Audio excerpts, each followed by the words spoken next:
नमस्ते, हाय, हेलो, कैसे हैं आप सब? चलिए कहानी शुरू करते हैं। जहाँ इधर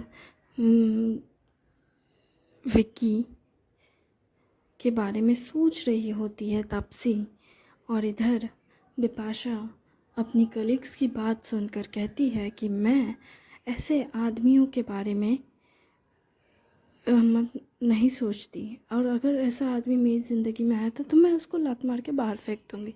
मेरे पास करने के लिए अपना बहुत कुछ है। मैं ये फालतू चीज़ों में अपना टाइम वेस्ट नहीं करती। जिस पर वो कहती है, ये कहना तो सही है, मैं भी सच कहूँ तो ऐसा ही सोचती हूँ, पर मैं डिवोर्स देने के बारे में कभी नहीं सोचती, क्योंकि अगर मैंने डिवोर्स दिया तो मुझे इस सोसाइटिकल फालतू के प्रेशर से जूझना पड़ेगा। इससे अच्छा है कि हम शांति से अलग अलग रह रहे हैं। हालांकि मेरा पति अगर किसी से प्यार करता, कोई और लड़की रखता, तो शायद मैं उसे डिवोर्स दे देती, पर उसे मेरे होने या ना होने से फ़र्क नहीं पड़ता। वो अपनी ज़िंदगी मज़े से जी रहा है और मैं अपनी ज़िंदगी। तो तुम तब छोड़ देती? तुम्हें तो तब और पकड़ कर उसको रखना चाहिए कि तेरी हिम्मत कैसे हुई मेरी लाइफ बर्बाद करने की। नहीं, किसी के प्यार के बीच आना सही नहीं होता। आह, मैं तुम्हें समझ नहीं पाऊँगी। खैर, चलो हम काम करते हैं। वो दोनों अपने काम में लग जाती है। इधर बिपाशा पहले तो विकी के बारे में सोचती है, और उसके बाद विकी के बारे में सबसे पहले सर्च भी करती है इंटरनेट पे। विकी के डिटेल्स जब वो देखती है कि ये कहाँ से पढ़ा है, मतलब उसके अचीवमेंट्स वगैरह इंटरनेट में अवेलेबल थे, तो वो सब कुछ पढ़ रही होती है। तो पढ़ते पढ़ते ऐसे ही उसको गूगल न्यूज़ ओपन होता है, तो वो गूगल न्यूज़ पे देखती है कि रिसेंटली देश भर में क्या चल रहा है। तो उससे पता चलता है कि देश में अभी स्टूडेंट धरना देने बैठे हुए हैं। वो सारी हेडलाइंस पढ़ती है कि क्या चल रहा है, और वो ये सब पढ़कर हैरान हो जाती है कि आखिर हमारे देश में ऐसी चीज़ें कब से होने लगी। मतलब हद है। वो पूरा एकदम परेशान हो जाती है, और परेशान हो कर के वो अपने एडिटर को कॉल या मैसेज करने के बारे में सोचती है, लेकिन जो कि उसके दीदी ने कहा था कि तुम अपने कलीग्स या किसी से भी बात नहीं कर सकती, इसमें सिर्फ दो ही लोग हैं, और उसको नंबर ठीक से याद भी नहीं आ रहा था। तो वो सोचती है, नहीं नहीं, आलतू फालतू लोगों को फ़ोन लगा दूंगी, पता नहीं किसको लगेगा नहीं लगेगा। तो वो मेल ऑफिशियल मेल आईडी निकालती है। उसको याद होता है कि मेल क्या उसका सर का मेल आईडी क्या था। तो वो क्या करती है, वो मेल अकाउंट बनाती है, नया जीमेल बनाती है, फिर मेल भेजती है, और मेल में अपना नाम वगैरह नहीं देती है। वो शिकायत कर रही होती है कि ये सब क्या चल रहा है, मीडिया वाले इस तरह से कैसे काम कर सकते हैं। मतलब जो काम मीडिया को करना चाहिए वो दूसरे इन्फ्लुएंसर कर रहे हैं। ये कैसे कैसे चल रहा है हमारा देश इस तरह से? कैसे, मतलब आप लोग किस तरह से काम कर रहे हैं? पुलिस वाले किस तरह से स्टूडेंट को मार सकते हैं इस तरह से, इतनी बेरहमी से? वो सब कुछ जो उसके अंदर था, वो सारा भड़ास वो मेल में निकालती है, और एक के बाद एक अनगिनत मेल भेजती जाती है। उसको खुद भी नहीं पता होता है वो कितनी मेल भेज चुकी होती है। और फिर वो मेल भेजने के बाद आधे घंटे 1 घंटे बाद वो थक कर फिर बिस्तर में लौटने लगती है। बिस्तर में लोट-पोट हो रही थी, और गुस्से से बिस्तर में तकिए पे अपना मुक्का जड़ रही होती है, और कहती है, आखिर देश भर में ये क्या चल रहा है? ये क्या तमाशा लगा हुआ है? फिर वो फिर से न्यूज़ ओपन करती है, गूगल न्यूज़, और फिर से वो न्यूज़ पे न्यूज़ देखने लगती है। और वहीं पे नीचे में विक्रांत राणा और विकी राणा के होटल सन विकी राणा के होटल में क्राइम हुआ है उसके बारे में दिया हुआ था। उसमें बहुत सारी डिटेल्स दी होती है, एक के बाद एक वो फिर से न्यूज़ ओपन करने लगती है, जहाँ पे बहुत सारे न्यूज़ हेडलाइंस होते हैं, जिसमें एक न्यूज़ हेडलाइन था कि विक्रांत राणा के बेटे विकी राणा के होटल में एक लड़की के साथ बदसलूकी की गई है गेस्ट के द्वारा, और इस वजह से अभी उसकी होटल की स्टाफ मेंबर ने उस केस पर केस किया है। और अब इस केस से बहुत सारे केस ओपन हो गए हैं, जैसे कि 2 साल पहले विकी के पिता जो इस होटल को बनाने का काम देख रहे थे उस वक्त छत से गिर गए थे, और वो केस भी ओपन हुआ है और पता चला है कि यही ही कल्प्रेट हैं जिन्होंने उन्हें धक्का दिया था। वो कोई एक्सीडेंट नहीं था, वो प्लान्ड मर्डर कर था। उनके साथ ऐसा किया गया था।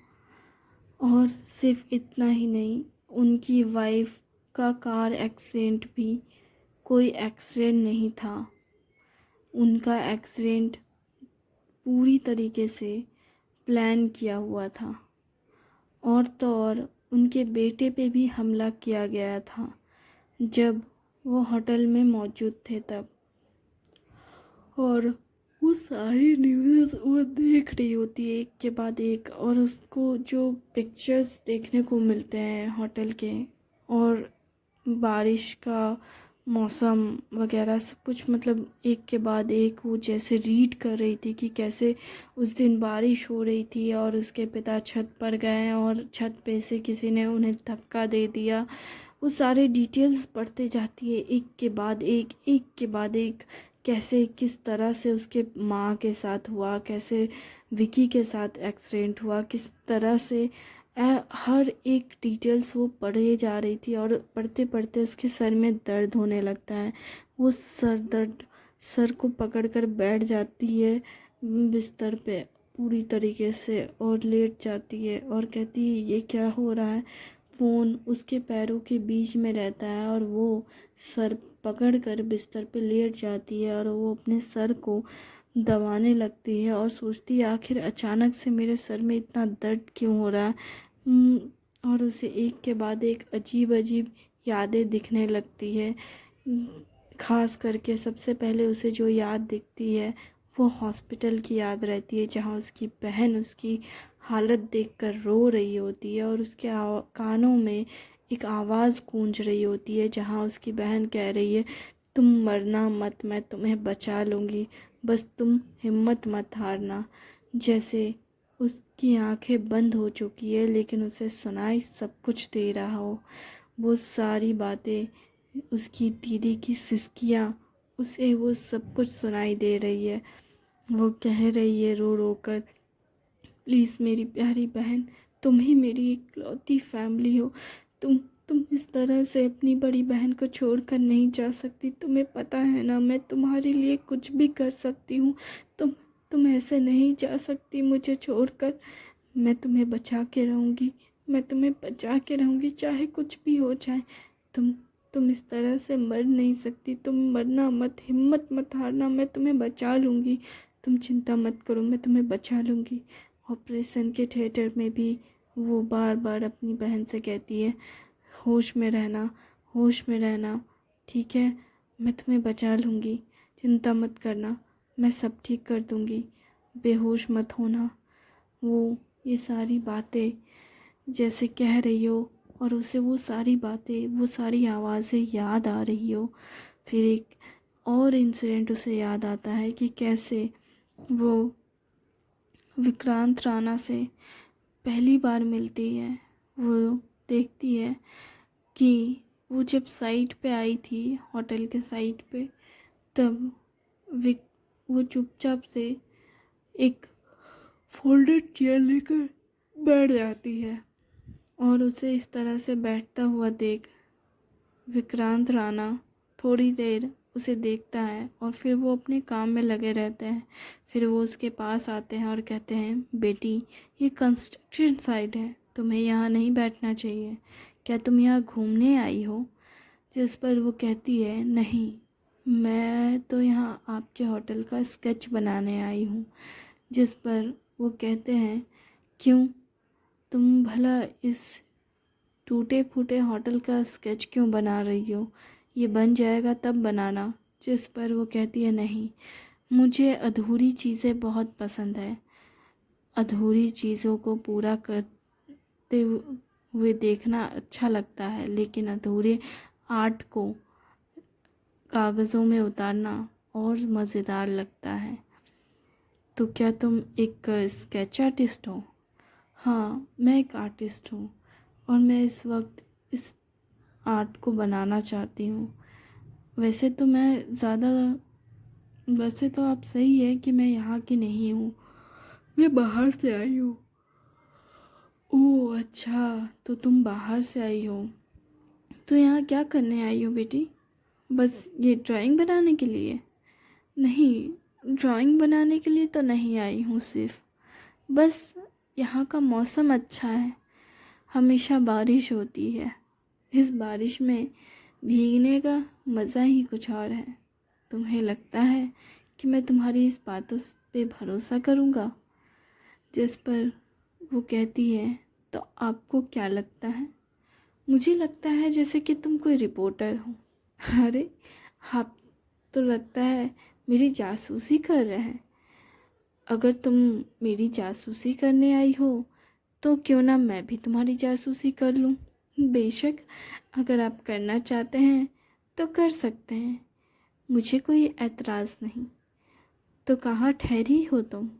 अरे, आप तो जासूसी से करने में कुछ ज़्यादा ही इंटरेस्टेड हैं, सीधा मेरे रहने का ठिकाना पूछ लिया। हाँ, जासूसी का तो पहला नियम यही कहता है, पहले सामने वाले का रहने का पता पूछ लो ताकि पर नज़र रखा जा सके। अच्छा, तो आप उसके मेरे रहने का ठिकाना पूछ रहे हैं ताकि आप मुझ पे नज़र रख सकें। पर आपको पता होना चाहिए, जासूस वो नहीं होता जो सामने वाले से जासूसी सवाल जवाब करके पता पूछे। जासूस तो वो होता है जो छुपते छुपाते घर का पता ढूंढ ले। मैं भला क्यों ढूंढने की मेहनत करूं जब मैं सामने वाले से पूछ सकता हूं तो। अच्छा अंकल, आपको लगता है बिजनेस करना नहीं आता, या फिर शायद आप सिर्फ बिजनेस करना जानते हैं, जासूसी करना नहीं जानते। अच्छा, तो तुम एक बिजनेसमैन को बताओगी कि बिजनेस करना क्या होता है? क्या पता आप परफेक्टली बिजनेस नहीं कर रहे हैं, इसलिए शायद इसलिए आप यहाँ पे हैं। तो क्या यहाँ आना गलत है? नहीं, पर ऐसी जगह पे होटल बनाना वाकई में काफ़ी टाइम वेस्टिंग काम है। अच्छा, तुम्हें ये टाइम वेस्टिंग लगता है? तो नहीं तो क्या, यहाँ बारिश में काम करना अपने आप में एक सर दर्द है। आपको नहीं लगता? बादलों को देखना, बादल ना हो तब काम करना, बादल हो तो छिप जाना। ये कितनी मेहनत वाली काम है ना। हाँ, वो तो है। वैसे तुम्हें जो करना है तुम करो, मैं तुम्हें परेशान नहीं करूँगा। बस ध्यान रखना, अंदर मत आना। वो क्या है ना, साइड में आओगी तो चोट लग सकती है। ठीक है, मैं ध्यान रखूँगी। और वो उनकी पहली मुलाकात होती है। पहली मुलाकात के बाद उसे फिर से एक याद आती है, जहाँ पे वो अपनी बेटी के बारे में बताते हैं, क्योंकि उसके बाद से उन दोनों की बातें काफ़ी ज़्यादा होने लगी थी। वो अक्सर साथ में चाय पीते हैं और वो उसकी स्केचेस देख रहे होते हैं। वो एक दिन अपने बेटे से बात कर रहे होते हैं, तभी वो फ़ोन रखते हैं गुस्से से, और उसने इस तरह गुस्से से देखकर वो पूछती है, क्या हुआ अंकल, आप इतने गुस्से में क्यों हैं? अरे कुछ नहीं, मेरा बेटा। ओहो, लगता है आपके बेटे ने आपको नाराज़ कर दिया। नहीं, नाराज़ तो नहीं किया उसने, पर वो थोड़ा बिगड़ा हुआ है। ओह, तो अमीर बाप का बिगड़ा हुआ बेटा काफ़ी पैसा उड़ाता है लगता है। नहीं तो वैसा नहीं है वो। ओह, तो कैसा है वो? लगता है तुम मेरे बेटे में बहुत इंटरेस्ट ले रही हो। नहीं नहीं, ऐसा कुछ नहीं है, बस आपने कहा तो मैंने सोचा पूछ लूँ, कैसा है आपका बेटा? ओह, क्या तुम मेरी बहू बनोगी? अरे अंकल, ये कैसा सवाल है भला? आप मुझसे ऐसे सवाल क्यों पूछ रहे हैं? अरे मैं इसलिए पूछ रहा हूँ क्योंकि मैं सच में चाहता हूँ कि मेरे बेटे को उसकी पत्नी मिल जाए। उस गधे के लिए यही तो कर रहा हूँ। ओह, तो आप शादी के लिए प्रेशर बना रहे हैं? ए, तुम क्या कहती हो? तुम्हें क्या लगता है एक पिता होने के नाते अपने बेटे को शादी के लिए ना बोलूं? तुम यंग जनरेशन के बच्चों को क्या हो गया पता नहीं, शादी करने के नाम पे इतना नखरा दिखाते हैं। ओहो, तो आप टिपिकल फादर की तरह शादी करने के लिए अपने बेटे को परेशान कर रहे हैं। देखो, मैं उसे परेशान नहीं कर रहा हूँ टिपिकल फादर की तरह। मैं तो बस चाहता हूँ कि मेरा बेटा शादी कर ले, और इसमें क्या गलत है भला?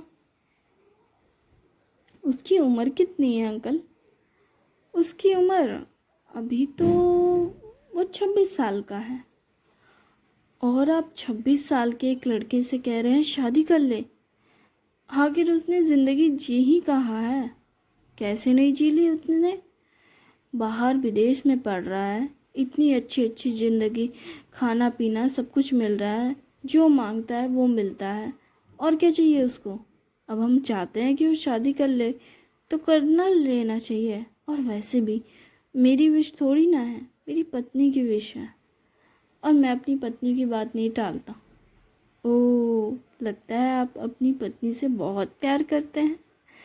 हाँ, क्यों ना करूँ मैं अपनी पत्नी से प्यार? इकलौती तो मेरी जान है वो। अच्छा, इतना प्यार करते हैं अपनी पत्नी से? फिर भी आप फ़ोन पे कम, काम में ज़्यादा लगे रहते हैं। क्या फ़ोन पे लगना ज़्यादा ज़रूरी होता है? अरे, प्यार करते हैं तो दिखाइए भी। तुम लोग आजकल के जनरेशन के बच्चों को प्यार का मतलब यही लगता है कि हमेशा फ़ोन पे लगे रहो, चैट करते रहो? ये अच्छा लगता है थोड़ी ना। क्यों, इसमें बुरा क्या है? आह, बुरा कुछ नहीं है, पर अच्छा भी कुछ नहीं है।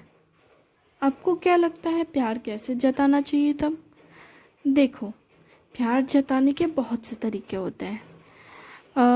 तुम समझ लो कि अगर तुम किसी को काम के वक्त डिस्टर्ब करोगी तो क्या वो अच्छा लगेगा? भले ही तुम कितना ही प्यार क्यों ना करो। तुम हर मान लो, छोड़ो, क्या आप बोलिए ना ठीक से, मैं सुन रही हूँ। मान लो तुम अभी जैसे स्केचिंग कर रही हो और तुम्हारा बॉयफ्रेंड, मेरा कोई बॉयफ्रेंड नहीं है। अरे मैं कह रहा हूँ ना, मान लो कि तुम्हारा कोई बॉयफ्रेंड है, अभी वो तुमको स्केचिंग करते हुए तुमको कॉल मैसेज करे, तुम इरिटेट होगी या नहीं?